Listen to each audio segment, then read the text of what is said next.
चिंगारी कोई भड़के तो सावन उसे बुझाए, सावन जो अगन लगाए उसे कौन बुझाए.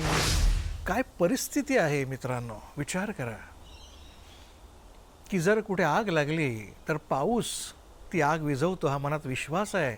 पण जर पाऊसच आगी लावत सुटला तर काय करायचं. मित्रांनो, आपला दत्तबावनीचा प्रवास चालू आहे. किंबहुना आपण दत्तबावनीच्या वाहनामध्ये बसलेलो आहोत आणि आपला प्रवास कसला चालू आहे, त्या दिगंबर तत्वाचा प्रवास चालू आहे, त्या दत्तात्रेय संप्रदायाचा प्रवास चालू आहे. आणि या प्रवासामधले दोन महत्त्वाचे टप्पे आपण पार केलेले आहेत. कुठले? एक अर्थात महाप्रभू भगवान श्री दत्तात्रेय यांचं अवतार कार्य, त्यांच्या लीला आपण पाहिल्या. आणि त्यानंतर कलियुगातला प्रथम अवतार श्रीपाद श्री वल्लभ यांच्या लीला आपण पाहिल्या. आणि आज आपण तिसऱ्या टरेनमध्ये प्रवेश करीत आहोत. अर्थात कोण? नृसिंह सरस्वती. इंदु कोटि तेज किरण सिंधु भक्त वत्सलम वंदयामी नारसिंह सरस्वतीश पाहि माम. हे सरस्वतीशा, तू माझ्याकडे पहा. आणि आपण इथून पुढे तुझं चरित्र आख्यान करणार आहोत, तुझ्या लीलांचं वर्णन करणार आहोत, तुझं गुणगान करणार आहोत. तेव्हा अवधारी जोजी. मित्रांनो, आज जी आपण गोष्ट पाहणार आहोत किंवा आज जो आपण श्लोक किंबहुना अर्धा श्लोक पाहणार आहोत, त्या श्लोकामधले दोन चरण आहेत. त्यातलं पहिलं चरण आपण पाहणार आहोत. कुठलं? पेट पीडथी तार्यो विप्र. त्यातला उत्तरार्ध जो आहे, ब्राह्मण शेठ उगार्यो क्षिप्र, तो आपण मागच्या एपिसोडमध्ये बघितला. आज आपण त्याची गोष्ट पाहणार आहोत. पेट पीडथी तार्यो विप्र. आणि हा जो विप्र आहे, जो पोटशुळाने ग्रासलेला आहे, त्याचीच व्यथा मगाशी आपण मांडली. चिंगारी कोई भड़के तो सावन उसे बुझाए, सावन जो अगन लगाए उसे कौन बुझाए. याचाच अर्थ काय मित्रांनो? मित्रांनो, आपलं शरीर काय, आपलं मनसुद्धा अन्नमय आहे. आपण सगळा प्रपंच कशा करता करतो? सगळ्या चित्रपटामधला तर डायलॉग आहे, पोटाची खळगी भागवण्याकरता. म्हणजे आपण अगदी वाल्या कोळ्या रत्नाकर जरी बघितलं तर दरोडेखोर करत लोकांचे खून पाडत होता, लोकांना लुटत होता. का? आपल्या कुटुंबाचं उदरभरण करण्याकरता. आणि त्याच्यात त्याला काहीही वावगं वाटत नव्हतं. पोटाची खळगी भरणं म्हणजेच काय? अन्न ग्रहण करणं. आपण शाळेत शिकलेलो आहे, किंबहुना आपल्या सगळ्यांना माहीतच आहे, मानवाच्या मूलभूत 3 गरजा कुठल्या? अन्न, वस्त्र आणि निवारा. आता यातल्या वस्त्र, आता नागा साधू आपल्याला माहिती आहेत वस्त्रहीन फिरत असतात. निवारा तर त्यांच्याकडे शेल्टर नाही आहे. नीले गगन के तले धरती का प्यार पले. मग सगळ्यात महत्त्वाची गरज कुठली आहे? मूलभूत अन्न. अन्न माणसाला जगवतं, अन्न माणसाला वाढवतं. मी मागे आपले सद्गुरू जग्गी वासुदेव यांच्या एका लेक्चरमध्ये ऐकलं होतं की तुमची बॉडी म्हणजे काय आहे? Your body is what you have eaten, right. तुम्ही लहान होतात आणि मग तुम्ही जे अन्न खात गेलात ते तुमच्या अंगामध्ये वाढत गेलं, त्या अन्नापासून तुम्ही बनत गेलात. राईट. सो मित्रांनो, अन्न हे एवढं महत्त्वाचं आहे. अन्न हे आपल्याला जगवतं. परंतु तेच अन्न जर का आपल्याला मारायला धावलं तर? पाऊस आग विझवतो आणि तोच पाऊस आगी लावत सुटला तर मित्रांनो, तीच परिस्थिती आहे, तीच मॅग्नेट्यूड आहे. ते कोणाची व्यथा आहे? आजच्या गोष्टीतल्या या ब्राह्मणाची व्यथा आहे. काय व्यथा आहे त्याची? मित्रांनो, गुरुचरित्राच्या 13व्या अध्यायामध्ये ही गोष्ट आहे. नृसिंह सरस्वती आपल्या शिष्यांसमवेत फिरत फिरत गंगा तीरी, म्हणजे गंगा उत्तरेकडची का तर नाही, ही दक्षिणेतली गंगा म्हणजे कुठली? गोदावरी नदी, जिला गंगा म्हणून संबोधलं जातं. त्र्यंबकेश्वरापासून तिचा तो प्रवास होतो. आणि त्या त्र्यंबकेश्वराच्या काठेनी ते जेव्हा चालत सुटले तेव्हा फिरत फिरत ते कुठे आले? वासर ब्रह्मेश्वर नावाचं एक क्षेत्र आहे. गंगातीरी असे वासर, श्री गुरूंचं चरणदर्शन असा उल्लेख आहे गुरुचरित्रामध्ये. ते वासर ब्रह्मेश्वर क्षेत्रात तिकडे आले आणि तिकडे आपल्या शिष्यांसमवेत गंगातीरी अर्थात गोदावरी तीरी गेले असता त्यांनी काय पाहिलं? त्यांनी पाहिलं एक समोर एक ब्राह्मण जो आहे तो मातीत गडाबडा लोळतो आहे. पोट त्यांनी असं स्वहस्ताने दाबलेलं आहे आणि तळमळतो आहे, तडफडतो आहे आणि विव्हळतो आहे. आत्यंतिक वेदनेने, प्राणांतिक व्यथेने तो विव्हळतो आहे. का बरं? काय झालं असेल त्याच्याबरोबर? काय त्यांनी विष ग्रहण केलं का? नेमकं घडलं काय? तर मित्रांनो, आदल्या दिवशी महानवमीचा उत्सव होता आणि त्या निमित्ताने त्यांनी पंचपक्वान्नाचं जेवण केलं होतं. That's it. एवढाच त्याचा दोष. जे तुम्ही आम्ही, जे बाकी शेकडो सहस्त्र जणांनी ज्याचा आस्वाद घेतला, ज्याचं ग्रहण केलं, त्याच्यातलेच 4-5 घास ह्या ब्राह्मणांनी सुद्धा खाल्ले, पण बाकीच्यांचे पचले. आनंदित होऊन, तृप्त होऊन, तृप्तीचे ढेकर देत आपापल्या घरी गेले आणि छान झोपले. आणि इकडे बघा या ब्राह्मणाची काय परिस्थिती आहे. हा तळमळत आहे, तडफडत आहे. किती की आता प्राण जात आहेत की काय. आणि आत्ता मित्रांनो तुम्हाला कळेल की चिंगारी कोई भडके तो सावन उसे बुझाए, सावन जो आग लगाए उसे कौन बुझाए. अरे माणूस भुकेनी मरायला लागला तर अन्न त्याला जिवंत करतं, अन्न त्याच्या शरीरात प्राण फुंकतं. परंतु जर अन्नच माणसाला मारायला उठलं तर त्याला कोण वाचवणार. आणि अशीच परिस्थिती ह्या ब्राह्मणाची झाली. आणि जेव्हा तुम्ही ह्या लेवलला पोहोचता, या परिस्थितीमध्ये पोहोचता, तेव्हा इतर वेळेस जे भयावह वाटतं, काय मृत्यू, तो मृत्यू आपला मित्र वाटू लागतो, जवळचा वाटू लागतो, गेटवे वाटू लागतो, एक्झिट पॉईंट वाटू लागतो ह्या सगळ्या वेदनेमधून. आणि या ब्राह्मणाचं तसंच झालं. त्याच्या मनात आत्महत्येचा विचार आला की आता ह्या वेदना कायमच्या संपवून टाकाव्यात, वन्स अँड फॉर ऑल. आणि ना रहेगा बास ना बजेगी बासरी. जिथे शरीरच राहणार नाही तिथे शरीराच्या वेदना कुठून आल्या. आणि हा विचार करून त्याने आत्मदहनाचा, आत्मत्यागाचा, आत्महत्येचा विचार केला. आणि तो त्या नदीमध्ये, पात्रामध्ये धीर गंभीर पावलं टाकत चालू लागला. आणि मनामध्ये असंख्य विचार येत गेले, डोळ्यासमोर फ्लॅशेस येत गेले की काय बरं मी केलं असेल, मागच्या जन्मी असं काय बरं पाप मी केलं. माझ्या आईवडिलांना मी त्यागून दिलं असेल का, दारी आलेल्या भिक्षुकाला अन्न दिलं नसेल का, कोणाची हेटाळणी केली असेल का, पशुहत्या केली असेल का, मी नेमकं केलं तर काय असा अपराध केला, असं कुठलं मोठं पाप केलं की ज्याची शिक्षा, ज्याचे भोग मला हे भोगायला लागत आहेत, न संपणारे भोग. हे विचार त्याच्या मनात चाललेले आहेत. मनोमन शंकराला, शिवशंकराला, भोळ्या सांबाला तो आठवतो आहे, त्याचा आराध्य दैवत आहे. आणि त्याच्या समोर तो जणू एक रिव्हिजन करतो आहे की मी काय बरं केलं असेल मला माहीत नाही, पण जे काही केलं असेल त्याबद्दल मला क्षमा कर. आणि आता मात्र मी आता माझे प्रयाण जगत आहे, तेव्हा पुढचा जन्म कसा मिळेल, काय मिळेल हीच व्यथा पुढे राहील, काय होईल कसलाही विचार नाही, फक्त एकच विचार, आता हे थांबायला हवं. आणि एक एक पाऊल त्याचं पुढे चाललेलं आहे. आणि आता तो प्राण त्यागणार. आणि हे सगळं लांबून श्रीगुरू पाहत आहेत. आणि त्यांनी ओळखलं याच्या मनात काय चालू आहे. आपल्या शिष्यांना पाठवलं त्याला बोलवायला. आणि मग शिष्यगण गेले आणि त्या ब्राह्मणाला घेऊन आले. तेव्हा श्रीगुरू त्या चरणांवरती त्यांनी मस्तक ठेवलं.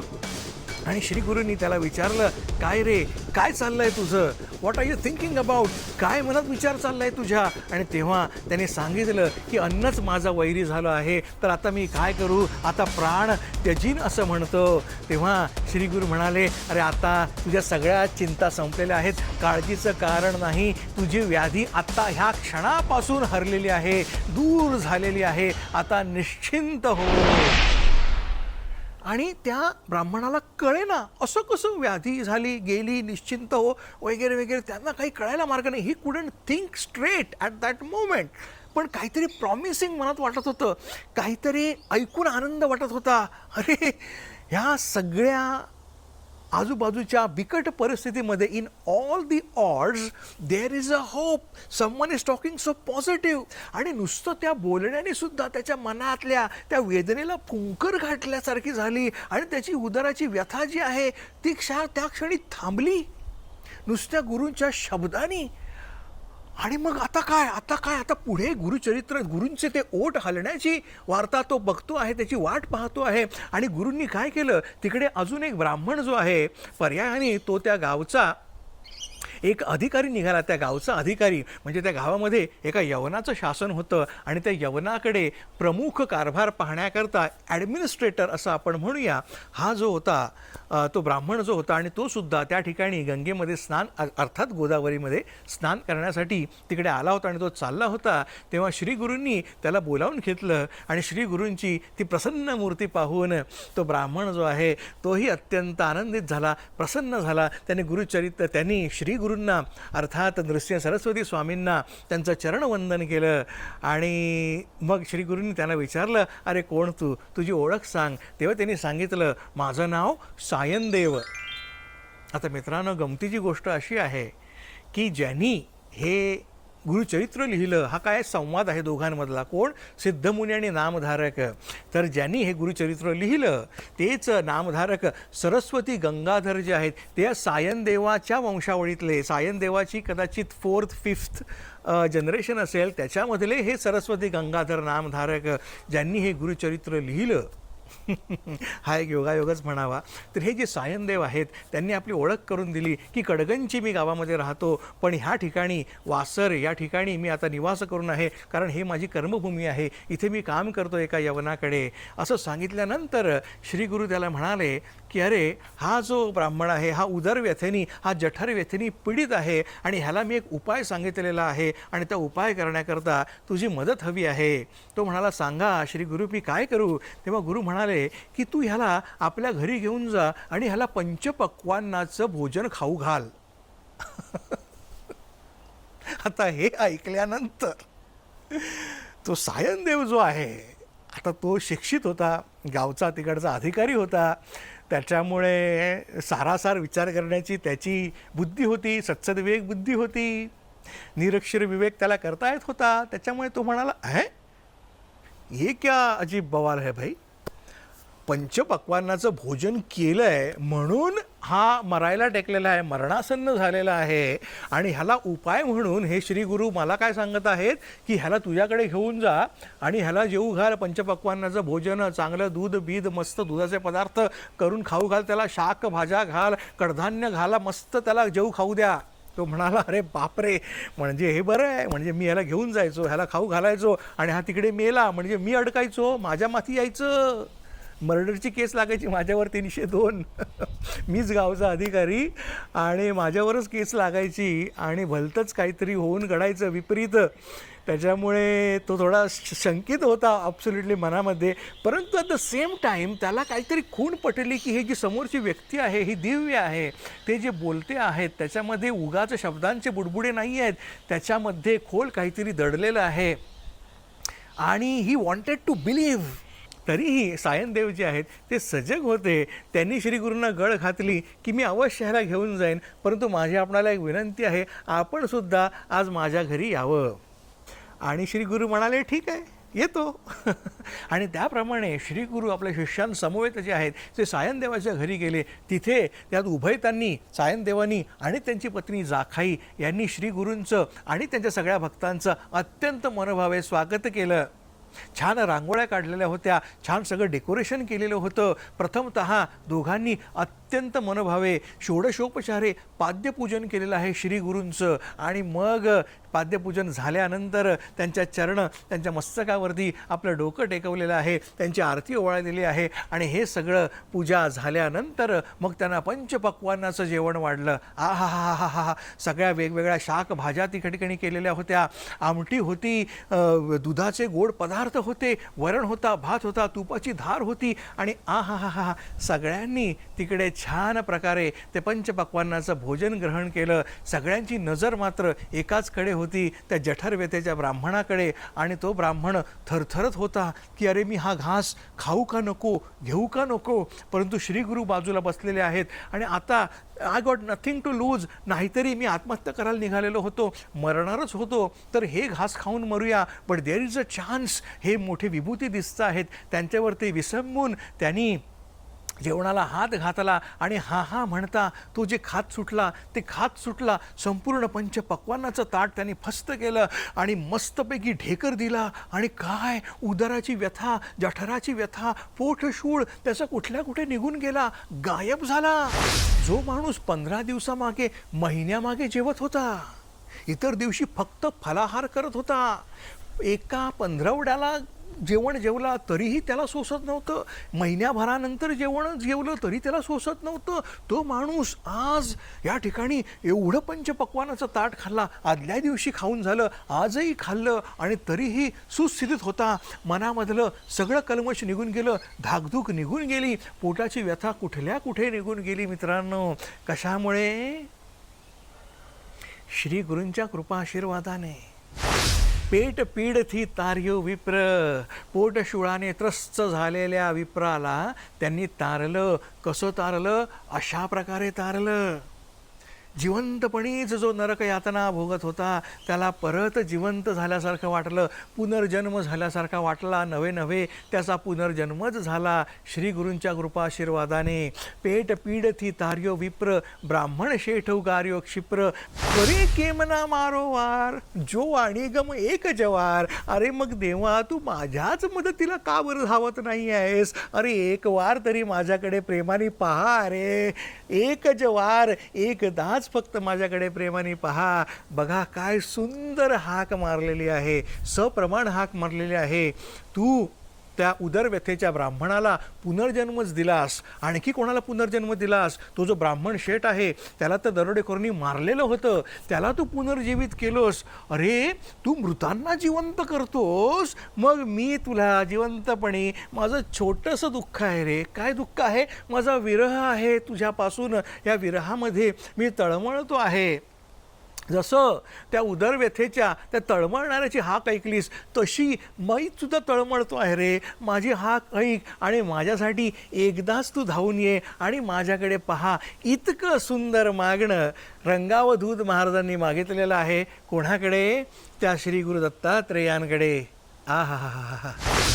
मित्रांनो, इथे आपला गुरुचरित्राचा 22वा श्लोक संपन्न होत आहे. There are 30 more to go. Right. पुढच्या एपिसोडमध्ये आपण पाहूया काय? शुष्क काष्ठने आणण्यापत्र, थयो केम उदासीनत्र. अत्यंत सुंदर गोष्ट आहे मित्रांनो. So stay tune. आणि विषय आवडला असेल, please take that extra effort to press the like button आणि कमेंट श्री गुरुदेव दत्त. जर ह्या श्री गुरुच्या कृपेचा, लीलेचा आपल्या मनाला जर स्पर्श झाला असेल तर तो कळू द्या. आणि श्री गुरुदेव दत्त कमेंट बॉक्समध्ये लिहून मला कळवा जर तो स्पर्श तुम्हाला जाणवला तर. अन्यथा पुढच्या एपिसोडमध्ये आपण भेटूया. शुष्क काष्ठाने आणण्यापत्र. तोपर्यंत आपली काळजी घ्या. श्री गुरुदेव दत्त.